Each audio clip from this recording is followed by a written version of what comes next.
Good morning students. How are you? Oke, kita akan masuk materi jenis-jenis teks editorial. Sebelum Miss menjelaskan, adakah di antara kamu yang sudah tahu jenis-jenis teks editorial? Oke, Miss tunggu beberapa menit untuk kamu menjawabnya.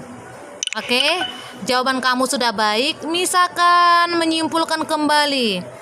Yang pertama, editorial interpretatif adalah teks yang menjelaskan isu atau topik untuk memberikan fakta-fakta dan memberikan pengetahuan kepada pembaca. Apa pengertian fakta, nak? Kejadian yang sebenarnya. Ketika kamu membuat suatu teks editorial interpretatif, kamu berikan fakta-faktanya. Fakta-fakta dalam lingkungan hidup, fakta-fakta dalam pengetahuan, fakta-fakta dalam bidang pendidikan. Kemudian setelah kamu membuatnya, kamu harus memberikan pengetahuan kepada pembaca supaya dia semakin pintar atau dia semakin mengenal kenakalan remaja atau berbagai macam lainnya. Tergantung pemahaman kamu. Oke, nak, paham? Oke. Di sini ada satu contohnya. Peristiwa pelanggaran HAM yang menggeparkan. Pelanggaran HAM, hak asasi manusia di Indonesia dan mancanegara. Pelanggaran hak asasi manusia adalah setiap perbuatan seseorang atau kelompok orang, termasuk aparat negara, baik disengaja maupun tidak disengaja, atau kelalaian secara hukum, mengurangi, menghalangi, membatasi mekanisme hukum yang berlaku. Oke, nak, paham? You understand? Oke, di sini ada fungsinya. Oke, ada fungsinya, silakan diperhatikan. Yang pertama, menjelaskan suatu berita dan akibatnya kepada masyarakat.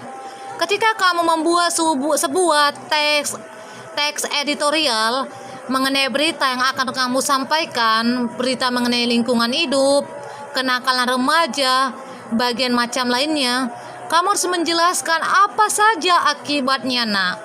Akibat HAM, hak asasi manusia, atau akibat kenakalan remaja, atau akibat banjir. Jadi, nak, kamu harus memberikan penjelasannya dengan baik. Oke.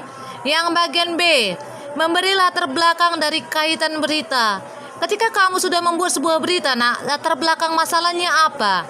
Misalnya, kenakalan remaja terjadi karena kurang perhatiannya orang tua, atau kurangnya asupan nasihat dari orang tua, atau kurangnya kebebasan atau pergaulan bebas. Jadi, nak, kamu kaitkan berita, bisa berita mengenai kecelakaan, berita mengenai pendidikan, berita mengenai kesehatan, atau berita mengenai lingkungan hidup.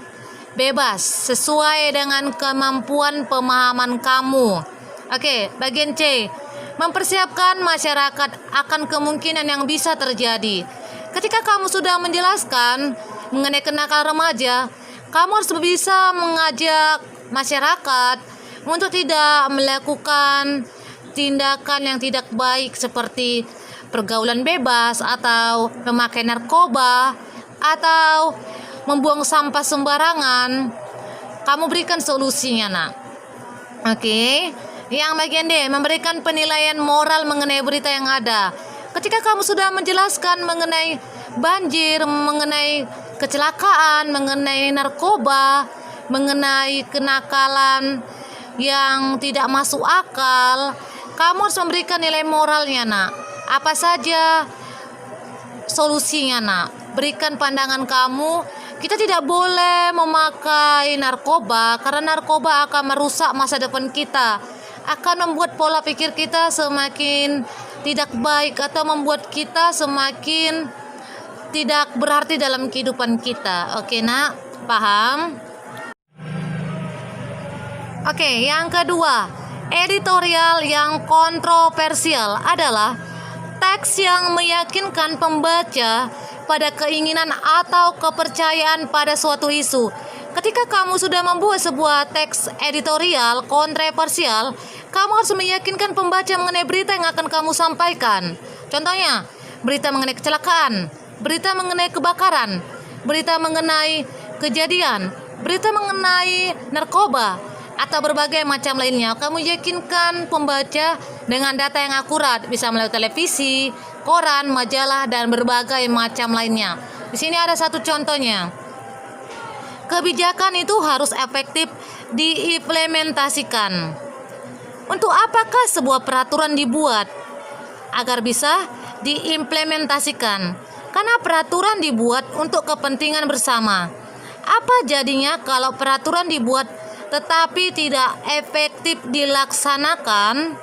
Pasti ada sesuatu yang tidak tepat dalam merumuskan peraturan itu. Mulai hari Senin 29 bulan 9, masyarakat ibu kota menjalani tata aturan yang baru lagi. Ketika rencana itu mulai dilontarkan, sudah muncul keberatan dari masyarakat. Bukan hanya peraturan itu dinilai memberatkan. Oke, paham nak? Oke, yang ketiga, editorial penjelasan adalah editorial yang menyajikan masalah untuk dinilai para pembaca. Ketika kamu membuat satu contoh teks editorial penjelasan, misalnya mengenai kenakalan remaja, atau mengenai COVID, atau mengenai berita kecelakaan, atau berita mengenai artis, atau berita mengenai gempa bumi, tsunami, badai, dan berbagai macam lainnya. Kamu harus membuat sebuah masalahnya, nak. Buat masalah apa saja yang sudah terjadi. Kalau masalah banjir, yang pertama, karena membuang sampah sembarangan. Atau yang kedua, karena kurang perhatiannya dari masyarakat. Jadi, nak, ketika kamu sudah berhasil membuat teksnya, nak, kamu harus sampaikan kepada orang banyak agar dia mendapatkan sebuah informasi atau pengetahuan atau menambah cakrawala pendidikan dari penjelasan yang akan kamu sampaikan kepada masyarakat tertentu. Oke, nak? Oke, di sini ada satu contohnya. Pelayanan kesehatan balita pada masa pandemi COVID-19. Pandemi COVID tentu dapat menimbulkan gangguan kelangsungan pelayanan kesehatan, termasuk pada balita yang berpotensi meningkatkan kesakitan hingga kematian, sehingga perlu diambil langkah-langkah untuk menyeimbangkan kebutuhan penanganan COVID dan tetap memastikan kelangsungan pelayanan kesehatan esensial. Oke, nak, ini secara ringkas Miss buat contohnya. Tugas kamu adalah memilih satu contoh yang akan kamu buat mengenai teks editorial. Bebas, mau yang pertama, yang kedua, yang ketiga. Tadi yang pertama sudah kita bahas mengenai teks editorial interpretatif. Yang kedua, tadi kita sudah bahas mengenai editorial kontroversial. Yang ketiga, editorial penjelasan. Bebas kamu membuat yang mana tugas kamu, nak. Oke, silakan dibuat di buku PR, dikirim melalui Telegram Miss. Yang tidak mengumpulkan PR, nilai PR-nya kosong. Oke, nak. Tetap dijaga kesehatan kamu, tetap memakai masker jika ada keperluan mendadak. Salam sehat ya, nak. Salam berkarya, salam semangat. Oke. Demikian pembelajaran kita. Tuhan Yesus memberkati. Shalom.